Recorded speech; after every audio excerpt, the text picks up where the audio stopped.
Stanley, and that is having had your piece be involved in sort of scandals we've talked about, and then talk about people knowing people. I have not, everybody seems to know Stanley. Everybody goes, oh yeah, and they come to the show, whatever, it's wonderful. And many of them you get to see the piece when it happened and all that. How do you feel, or did anyone comment on having the work shown in front of Drake Davis's cross, which for Judy, she explained that that was much more incendiary than the material you used, which she felt was so much more, known or co-opted, as we talked about. And sort of that was a surprise to you, because that was a bold curatorial decision to put that other piece on the floor in front of yours. I think it goes very, very well together. I think it added to my piece by not, if you didn't have that on that other piece on the floor, I think it would have been different. For those of you that wonder, the grill across the flag is a Haitian bebe. Does everyone know what that is?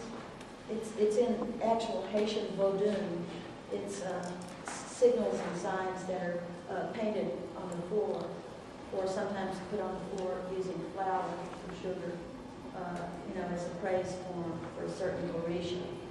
And so you've taken basically voodoo and put it on top of the Confederate flag. And I was wondering if that was going to have any repercussions. There's a sense, one of the things I've enjoyed the most when people talk to me about the show is they say that it's upbeat. That they walk in and it's kind of, it's open, and it's upbeat.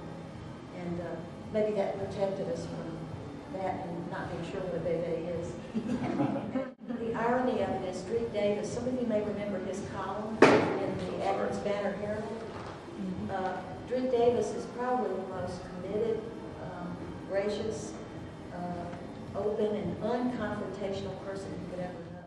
But he moved to New Orleans, to near New Orleans, Bernice, Louisiana, and where he is coming in contact with a whole cultural strain, a Yoruba tradition that comes from Haiti to New Orleans and up the Mississippi Valley. And we don't have that over here. We have Congo. If you had to cite the African tradition that we have here that were influenced by the Congo tradition. So this is all new to him. All this Veve and all this Yoruban stuff.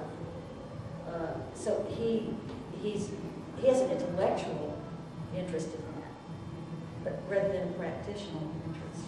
And I think that's it. And yet I think his work, if you didn't know him and you didn't know it, could be some of the most intense. And if you didn't understand the mythologies behind it, that it could be really edgy.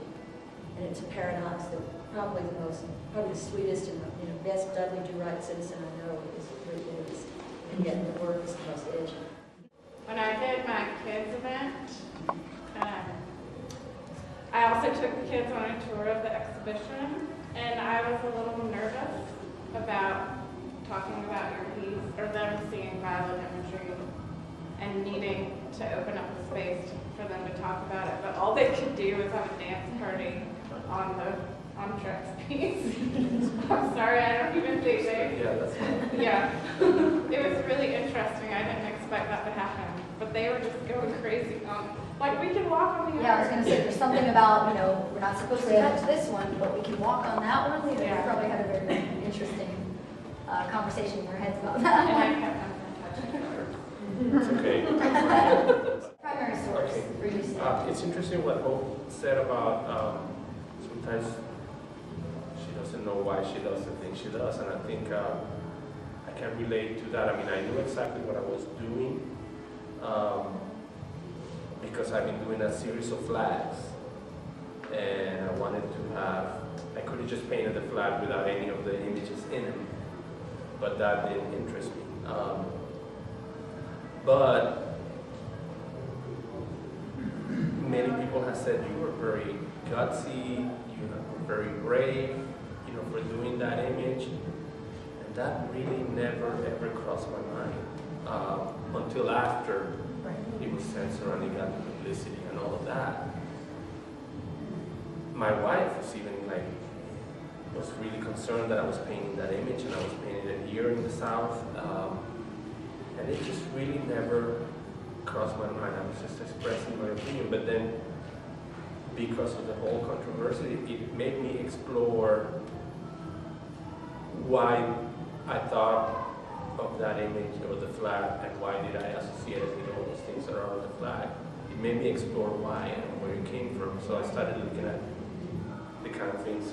It's kind of interesting because I was exposed to things about the Civil War in the South from the media in Venezuela, but in Spanish. You know, like the Three Stooges go to the Civil War, or Shirley Temple, you know, that movie she made about the Civil War, those kind of things.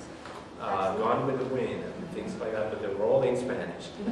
And, you know, you can only imagine what the Three Stooges would sound like in Spanish, but that's what, you know, that's what I grew up seeing.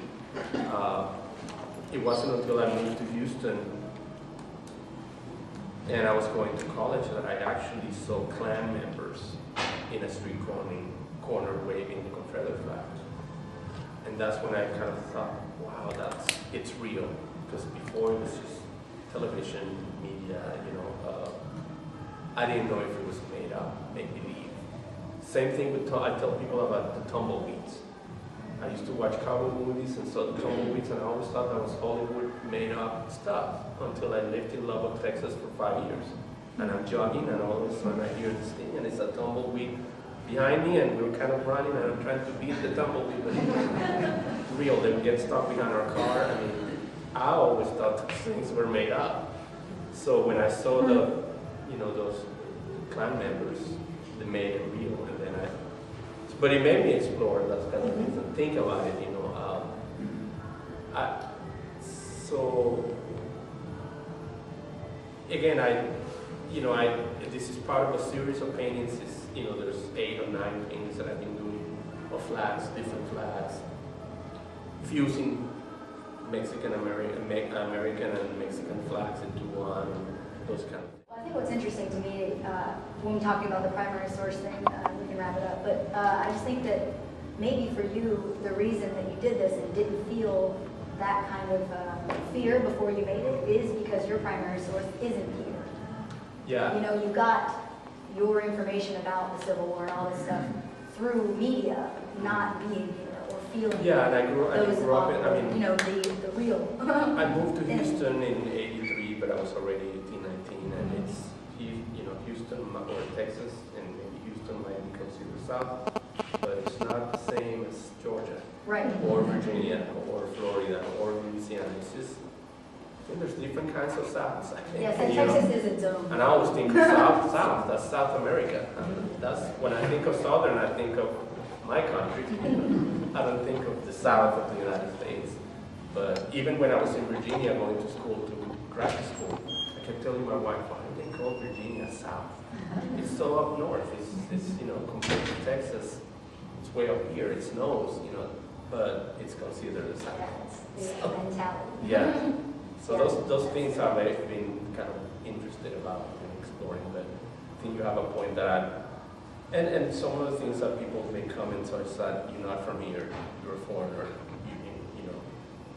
And maybe that's why I was able to do it. Yeah, exactly. And not feel scared about it, or, you know, but I don't know. Absolutely. Thank you, Stanley. You're welcome. And thank you, everyone, very much for your input.